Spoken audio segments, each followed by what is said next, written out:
విశాఖపట్నంలో 2 లక్షల కోట్లకు పైగా విలువైన అభివృద్ధి పనులకు శంకుస్థాపన చేశారు ప్రధాని మోదీ. ఏపీ అభివృద్ధికి అండగా ఉంటామని చెప్పారు. కేంద్రం అండతో రాష్ట్రంలో పెట్టుబడులు పెరిగాయన్నారు సీఎం చంద్రబాబు. ప్రజలు ఎన్డీఏ సర్కార్ను నమ్మారని చెప్పారు డిప్యూటీ సీఎం పవన్ కళ్యాణ్. నెల్లూరులో వైసీపీ నేతలతో సమావేశమయ్యారు మాజీ సీఎం జగన్. 6 నెలలకే కూటమి ప్రభుత్వంపై ప్రజా వ్యతిరేకత వచ్చిందని విమర్శించారు జగన్.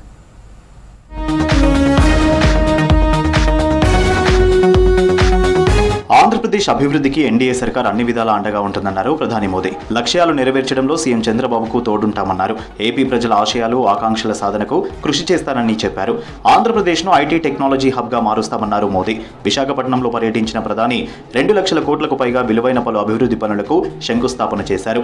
అంతకుముందు విశాఖ ఎయిర్పోర్ట్ నుంచి ఏయూ గ్రౌండ్కు రోడ్ షో నిర్వహించారు. రోడ్ షోలో ప్రధాని, సీఎం, డిప్యూటీ సీఎంలపై పూలు కురిపించారు జనం. चंद्रबाबू ने अपने भाषण में सारे सिक्सर लगा दिए हैं.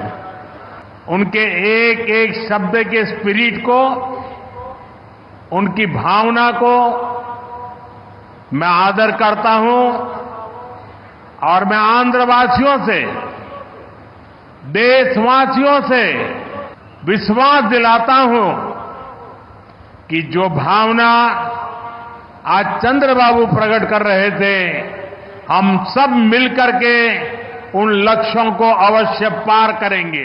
పేదల జీవితాల్లో వెలుగులు నింపేందుకు ప్రధాని మోదీ కృషి చేస్తున్నారని చెప్పారు ఏపీ సీఎం చంద్రబాబు. సంక్షేమం, అభివృద్ధి, సంస్కరణలు, సుపరిపాలన మోదీ నినాదాలని తెలిపారు. విశాఖ సభలో ప్రధానిపై ప్రశంసలు కురిపించారు బాబు. కేంద్రం అండతో రాష్ట్రంలో పెట్టుబడులు ఊపందుకున్నాయని చెప్పారు. సూపర్ 6 హామీలన్నీ అమలు చేసే బాధ్యత తమపై ఉందన్నారు Babu. I'm very happy under your leadership. BPCL, one of the most important refinery has come in Ramayanpatnam, one of the most backward areas, sir. It is nearly 70,000 crores. I am thanking on behalf of Andhra Pradesh people. Give big applause for our Prime Minister. ప్రజలు NDA సర్కారును నమ్మారని, అందుకే అధికారం ఇచ్చారని తెలిపారు deputy CM Pawan Kalyan. బలమైన భారత్ కోసం ప్రధాని కృషి చేస్తున్నారని చెప్పారు.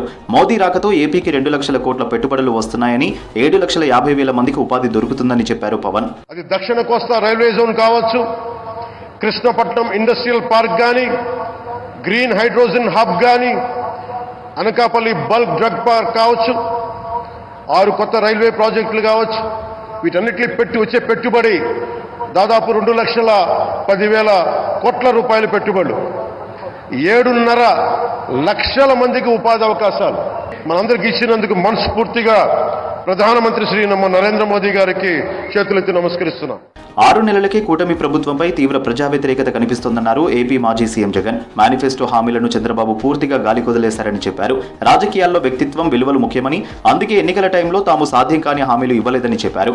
ఉమ్మడి నెల్లూరు జిల్లా వైసీపీ నేతలతో సమావేశమయ్యారు జగన్.